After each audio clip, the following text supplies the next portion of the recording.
안녕하세요. 잡시광입니다. 파울루 벤투 감독은 카타르 월드컵 가나와의 경기에서 조규성을 원톱에 세우고 손흥민, 황인범과 정우영에게 중원을 맡겼습니다. 포백 수비에는 김진수, 김민재, 김영권, 김문환을 선발로 내세웠습니다. 이날 경기의 초미의 관심사는 우루과이와의 경기에서 종아리 부상을 당한 김민재 선수의 출전 여부였습니다.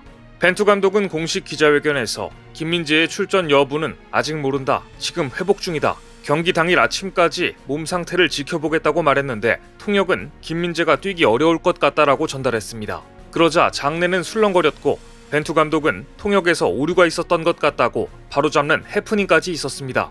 벤투 감독이 경기 직전까지도 김민재 출전 여부에 대해 확언하지 않자 한국도 상대 가나는 물론이며 저 멀리 이탈리아까지도 김민재의 종아리만 지켜보고 있어야 했습니다. 오죽하면 이탈리아 매체 나폴리 피우의 카를로 알비노 기자는 나폴리 소속인 김민재의 몸 상태를 걱정하며 한국이 16강에 탈락해서 김민재가 빨리 나폴리로 복귀했으면 좋겠다는 농담을 했을 정도입니다. 이렇게 김민재의 종아리 상태에 세계의 이목이 쏠린 적도 없었을 텐데요. 결국 김민재가 선발로 출전한다는 소식에 한국은 안도했고 가나는 아쉬워했습니다. 하지만 이날 김민재는 분명 종아리 부상 때문에 정상적인 움직임을 보여주지 못했습니다. 그라운드에서 고통스러워하면서도 어떻게든 가나 선수들의 공격의 흐름을 끊어놨습니다.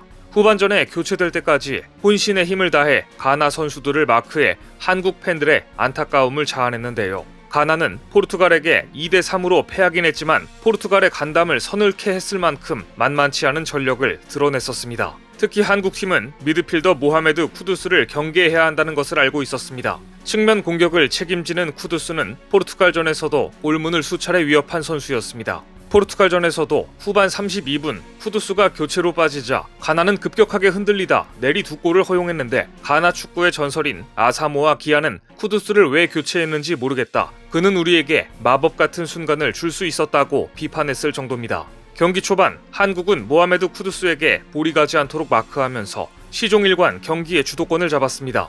하지만 경기 초반 여러 차례 이어진 크로스에도 득점으로 연결시키지 못한 것은 두고두고 아쉬웠습니다.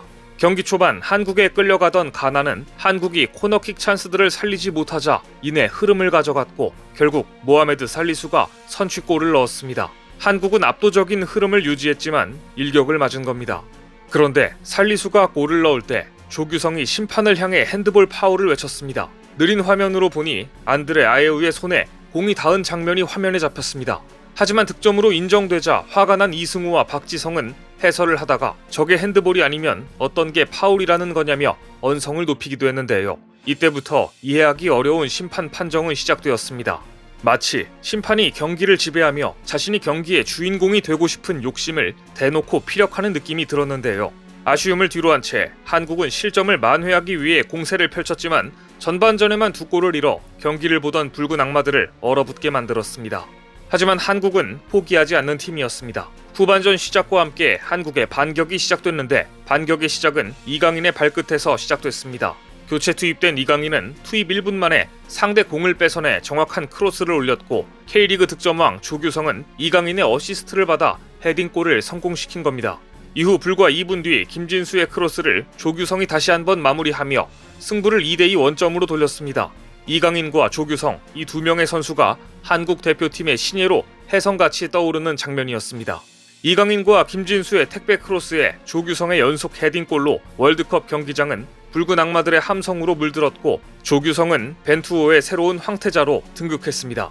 후반전이 시작되자마자 권창훈을 대신해 이강인을 교체 투입한 벤투 감독의 선택 역시 탁월했습니다. 조규성은 이날 본선 데뷔골을 포함 2골을 폭발시켜 한국 선수 최초 월드컵 한 경기 멀티골의 주인공이 됐습니다. 파울루 벤투 감독은 2021년 9월 레바논과 카타르 월드컵 최종 예선에서 조규성을 처음으로 출전시킨 것을 시작으로 꾸준히 그를 대표팀에 발탁해왔는데요. 사실 이번 월드컵 전까지만 해도 조규성은 주전보다는 백업 자원에 가까웠습니다.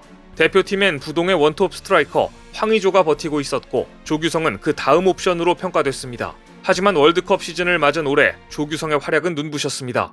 조규성은 2019년 프로축구 K리그2 FC 안양에서 데뷔해 프로 4년 차를 맞았는데 올해 K리그1에서 17골을 몰아치며 득점왕으로 우뚝 섰고 그 골 감각을 카타르에까지 고스란히 가져왔던 것 같습니다.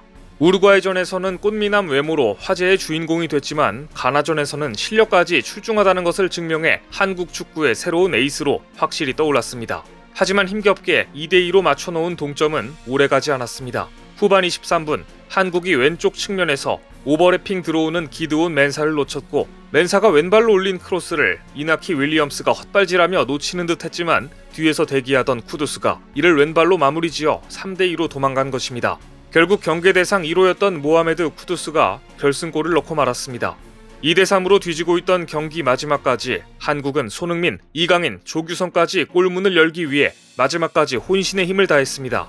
심지어 경기 막판 한국팀은 동료에게 잘 전달된 크로스 성공 부문에서 월드컵 신기록인 한 경기 최다 크로스 기록을 세웠을 정도로 필사적으로 크로스를 올렸습니다. 마구잡이로 올리는 것 같았지만 크로스 성공 부문 신기록까지 세웠을 정도로 선수들의 집중력이 눈부셨던 것입니다. 일본 언론들마저 이 경기 직후 한국 선수들이 끝까지 포기하지 않는 모습을 보면서 한국의 열정에 감탄했다. 우리에게 없는 한국의 저런 헝그리 정신은 본받아야 한다라고 했을 정도입니다. 그런데 크로스 성공 부문 신기록을 끝낸 것은 어이없게도 선수가 아닌 심판이었습니다. 심판의 주인공병이 다시 한번 도진 것인데요. 한국팀이 코너킥을 차려는 순간이었습니다. 이것이 거의 마지막 공격이다 싶은 그 순간 경기장은 모두 한국의 코너킥에 시선이 집중돼 있었습니다. 그런데 갑자기 테일러 주심이 경기 종료를 알리는 휘슬을 불었고 이 황당하고 어이없는 종료 휘슬에 한국팀은 얼어붙었으며 깜짝 놀란 파울루 벤투 감독은 뛰쳐나오고 말았습니다. 코너킥이나 프리킥 상황에서 그대로 경기를 종료시키는 장면은 그동안 어떤 경기에서도 볼 수 없었기 때문입니다.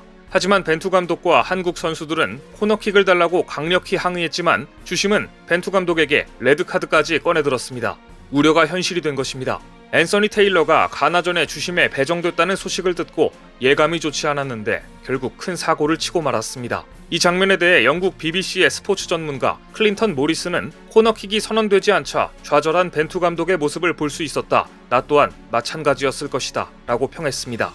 그것은 누가 봐도 형편없는 주심의 형편없는 결정이었습니다. 이런 심판이 경기를 지배하다니 분통이 터질 일입니다.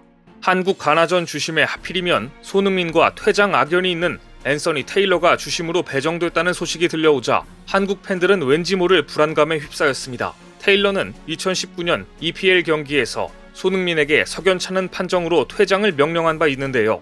당시 손흥민은 상대 수비수 안토니오 류디거와 엉켜 넘어지던 중 발을 뻗어 류디거와 충돌했는데 당시 테일러 주심은 손흥민에게 퇴장을 명령했습니다. 손흥민이 억울함을 호소했지만 받아들여지지 않았고 당시 판정은 영국 내에서도 논란이 되기도 했습니다. 영국의 축구팬들은 한국과 가나의 경기 주심에 영국 출신 앤서니 테일러가 배정됐다는 소식에 한국과 가나에 미리 죄송합니다 라는 말을 남겼습니다. 심지어 타임스포츠의 헨리 윈터 기자의 SNS에는 전세계 축구팬들이 이런 댓글을 수도 없이 남겼습니다. 두 나라인 불행한 일이다. 지금까지 월드컵에서 심판 수준이 일관되게 높았는데 유감이다. 테일러는 2010년부터 EPL에서 뛰고 있지만 평이 좋지 않습니다. 테일러가 경기를 맡으면 웬만해선 휘슬을 불지 않기 때문에 경기가 거칠게 진행되고 그런가 하면 어떨 때는 레드카드를 불쑥불쑥 꺼내들어서 도무지 예측하기가 힘들기 때문입니다. 지난 시즌 EPL에서 경기당 0.18장의 레드카드를 내밀었는데 전체 심판 중 테일러가 세 번째로 많았습니다. 손흥민은 대표적인 피해자 중 하나였습니다. 손흥민은 2015년부터 올해까지 8시즌 동안 EPL에서 245경기를 뛰면서 레드카드를 딱 2번 받았는데 이 중 한 번이 테일러 심판에게서 받은 것이었습니다. 영국의 더선은 테일러 주심의 코너킥 패싱 판정을 두고 잉글랜드 사람들의 반응을 전했습니다. 테일러는 코너킥을 주기 전에 폭력이 터지는 것을 선택했다. 테일러의 공포가 전 세계에 퍼졌다. 테일러가 또 경기보다 자신을 돋보이게 만들었다. 모든 사람들이 잉글랜드 심판을 왜 싫어하는지 테일러가 증명했다. 가나와의 회심의 일전은 2대3 아쉽게 막을 내렸고 한국의 월드컵 16강 진출은 경우의 수를 따질 수밖에 없게 되었습니다. 포르투갈과 승부에서 과연 한국이 우루과이전에서 보여준 압박과 가나전에서 보여준 끈질긴 공격 능력을 종합해서 보여줄 수 있을지 포르투갈전에서 다시 한번 기적을 만들어내길 기대해봅니다. 오늘 준비한 소식은 여기까지입니다. 댓글을 통한 여러분들의 많은 의견 기다리겠습니다. 시청해주셔서 감사합니다.